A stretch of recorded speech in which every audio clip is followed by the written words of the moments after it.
আসসালামু আলাইকুম। এটিএন বাংলা সংবাদে সবাইকে স্বাগত জানাচ্ছি। তানিয়া ইসলাম রাত্রি। বঙ্গবন্ধু শেখ মুজিব ব্যাটারি কমপ্লেক্সের উদ্বোধন করেছেন প্রধানমন্ত্রী শেখ হাসিনা। চট্টগ্রামের হালি শহরে সেনাবাহিনীর প্রশিক্ষণের জন্য আর্টিলারি সেন্টার অ্যান্ড স্কুলে নির্মিত এই কমপ্লেক্সটির উদ্বোধন করেন তিনি। উদ্বোধন শেষে কমপ্লেক্স ভবনে মুক্তিযুদ্ধের স্মৃতি সম্বলিত জাদুঘর ঘুরে দেখেন সরকার প্রধান। এ সময় তার সাথে ছিলেন সেনাবাহিনী প্রধান জেনারেল এস.এম. শফিউদ্দিন আহমেদ সহ বাহিনীটির ঊর্ধ্বতন কর্মকর্তারা। মুজিব ব্যাটারি হল ভারী অস্ত্র সংবলিত বাংলাদেশের প্রথম আর্টিলারি ইউনিট। প্রশিক্ষিত গোলন্দাজ বাহিনী গড়ে তোলার পাশাপাশি বিভিন্ন দেশের সেনা সদস্যদের প্রশিক্ষণে ব্যবহৃত হবে বঙ্গবন্ধু শেখ মুজিব ব্যাটারি কমপ্লেক্স।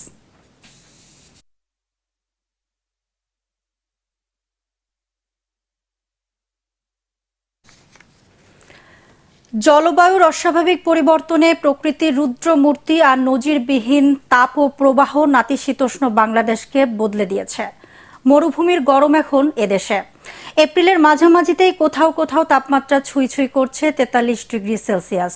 মে জুনের কোন সময় গিয়ে তা 45 ডিগ্রি ছাড়াতে পারে বলে আশঙ্কা করছেন আবহাওয়াবিদরা। কিন্তু কেন হলো এই পরিস্থিতি? আগামীতে আর কি অপেক্ষা করছে? বিজ্ঞানী বিশেষজ্ঞদের সাথে কথা বলে তাই জানাচ্ছেন কেরামতুল্লাহ বিপ্লব। 15-20 বছর আগে তো সবুজ শ্যামলী ছিল বাংলার গ্রাম গ্রামান্তর, বন জঙ্গলও ছিল প্রচুর।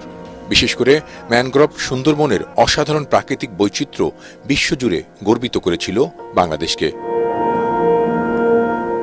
জলবায়ু সুরক্ষিত রাখতে যে কোনো দেশের মোট আয়তনের অন্তত 25% বনভূমি প্রয়োজন। বাংলাদেশে এখন তা আছে 15%-এর মতো। 12%-এরও বেশি বনভূমি উজাড় হয়েছে গেল 50 বছরে। তাই মরুভূমির রূপ পেতে শুরু করেছে দেশের বিভিন্ন এলাকা। বিশেষ করে নদী, চর ও উপকূলের মাটি ও পানির তাপমাত্রা বাড়ছে, উৎপাদন ক্ষমতাও হারাচ্ছে এসব এলাকা। ষড়ঋতুর দেশ ছিল, প্রত্যেকটা ঋতুর শুরুর একটা নির্দিষ্ট তারিখ ছিল, শেষ হওয়ার নির্দিষ্ট তারিখ ছিল, এটা নেই। গত বছর যেমন বসন্ত আমরা দেখিনি, গত বছর আষাঢ় শ্রাবণে বৃষ্টি আমরা দেখিনি, বৃষ্টি হয়েছে অক্টোবরে, অর্থাৎ ভাদ্র আশ্বিনে।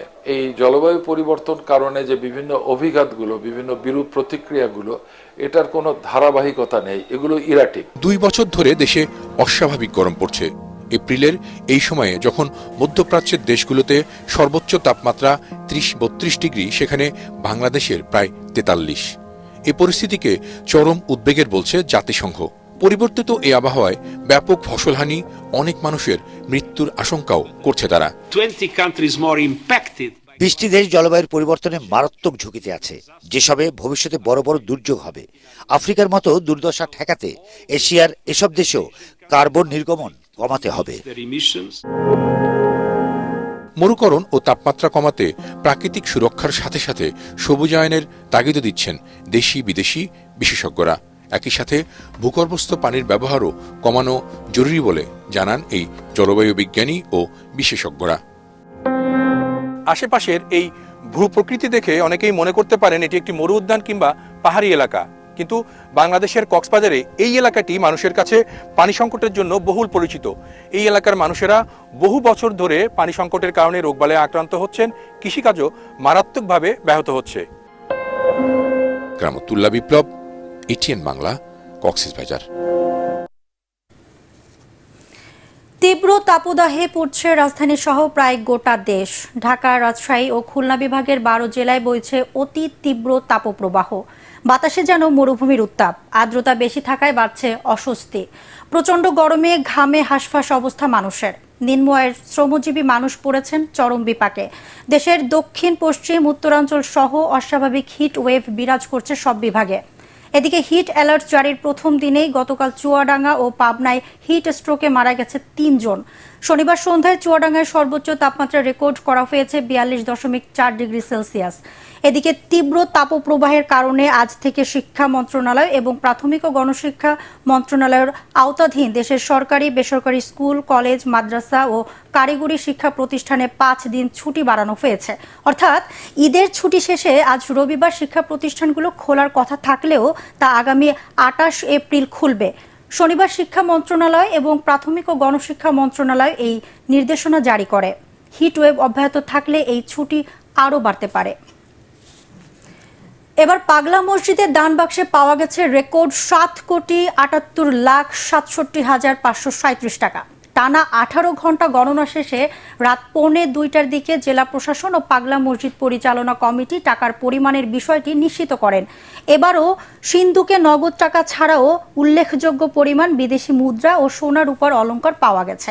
এর আগে শনিবার সকালে কিশোরগঞ্জের জেলা প্রশাসক ও পাগলা মসজিদ কমিটির সভাপতি মোহাম্মদ আবুল কালাম আজাদ এবং কিশোরগঞ্জের পুলিশ সুপার মোহাম্মদ রাসেল শেখের উপস্থিতিতে খোলা হয় মসজিদের 9টি দান বাক্স।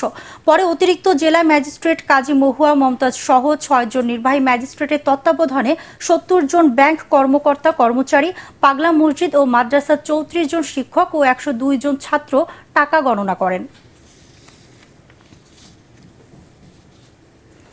সরকারি নিষেধাজ্ঞার তোয়াক্কা না করে জয়পুরহাটের আঞ্চলিক মহাসড়ক ও সড়কগুলোতে অবাধে চলছে ঝুঁকিপূর্ণ শ্যালো ইঞ্জিন চালিত নছিমন, করিমন ও ভটভটি। এতে প্রায়ই ঘটছে দুর্ঘটনা। এসব অবৈধ পরিবহনের কারণে ক্ষতিগ্রস্ত হচ্ছেন অন্যান্য পরিবহন ব্যবসায়ীরা। দ্রুত এসব বন্ধের দাবি জানান পরিবহন নেতারা। জয়পুরহাট প্রতিনিধি রফিকুল ইসলাম রফিকের রিপোর্ট, জানাচ্ছেন মুশফিকুর রহমান। জয়পুরহাটে কৃষিপণ্য সহ অন্যান্য মালামাল সরবরাহের জন্য মানুষ ভ্যানের পরিবর্তে সেচ কাজে ব্যবহৃত শ্যালো মেশিন, লোহা ও রড দিয়ে নছিমন, করিমন সহ ভটভটি তৈরি করছে। জেলায় প্রায় 8,000 অবৈধ নছিমন ও করিমন বাণিজ্যিক যানবাহনে পরিণত হয়েছে। চালকদের প্রশিক্ষণ না থাকায় প্রায়ই ঘটছে দুর্ঘটনা। অন্যদিকে জেলার বিভিন্ন পয়েন্টে এসব অবৈধ বাহন থেকে চাঁদা আদায় করা হচ্ছে। নিয়মের তোয়াক্কা না করে তারা এই শহরের মেন শহরে প্রদর্শন করে আমাদের চলাচলে বাধা বিঘ্ন সৃষ্টি করছে। সমিতি করছে জয়পুরহাট ও নছিমন ভটভটি সমিতি 3,000 টাকা করে কারেন্ট নেয়, তা বাদেও আমাদের হয়রানি হতে হয়। এদিকে অবৈধ এসব বাহন বন্ধে সরকার দ্রুত ব্যবস্থা না নিলে কঠোর আন্দোলনের হুঁশিয়ারি দিয়েছেন শ্রমিক নেতারা। হাইকোর্ট থেকে নির্দেশনা আছে, নির্দেশ যে অবৈধ কোনো গাড়ি মহাসড়ক এবং আঞ্চলিক মহাসড়কে চলবে না, সেটাকে উপেক্ষা করে এখনো চলতেছে। আমরা ভ্যাট ট্যাক্স অগ্রিম দেই সরকারকে, সেই সুযোগ সুবিধাটা আমরা পাই না। এসব বাহন শহরে প্রবেশ না করার নির্দেশনা দেওয়া হয়েছে বলে জানিয়েছেন জয়পুরহাটের পুলিশ সুপার। এখানে শহরের ভিতরে একটা বড় বাজার, গরুর বাজার রয়েছে। এই বাজারকে কেন্দ্র করে বিভিন্ন দূর দূরান্ত থেকে, বিভিন্ন জেলা থেকে গরু আমদানিকারকরা নছিমন, করিমন করে গাড়ি দিয়ে গরু নিয়ে আসতো। তাদেরকে আমরা শহরে 4টা পয়েন্টে বাইরে আটকে দিয়েছি। শহরের ভিতরে ঢুকতে পারছে না, এতে আমাদের যানজট অনেকাংশে লাঘব হয়েছে। এসব অবৈধ যানবাহন সড়ক ও মহাসড়কে চলাচল বন্ধে দ্রুত পদক্ষেপ নেওয়ার দাবি জানায় এলাকাবাসী। মুশফিকুর রহমান, এটিএন বাংলা। এবারে খেলার খবর। সিলেটে যাত্রা শুরু করলো আইসিসি অনুমোদিত বাংলাদেশের একমাত্র ব্যাট ম্যানুফ্যাকচারিং কোম্পানি এমকেএস। সন্ধ্যায় সিলেটে একটি হোটেলের কনফারেন্স রুমে এমকেএস ব্যাটের যাত্রা শুরুর অনুষ্ঠানে উপস্থিত ছিলেন জাতীয় দলের ক্রিকেটার মেহেদী হাসান মিরাজ, সিটি মেয়র আনোয়ারুজ্জামান চৌধুরী সহ ক্রীড়াঙ্গনের কর্মকর্তারা। ম্যানুফ্যাকচারিং কোম্পানির চেয়ারম্যান ইমরুল কায়েস জানান, আইসিসি স্বীকৃত এই ব্যাট কম মূল্যে বিশ্বে ছড়িয়ে দিতেই কাজ করছেন তারা। পাশাপাশি বাংলাদেশের তৈরি ব্যাট দেশের বাজার ছাড়িয়ে বিশ্বের নামি দামি ক্রিকেটারের হাতে পৌঁছে যাবে বলে আশা ব্যক্ত করেন তিনি।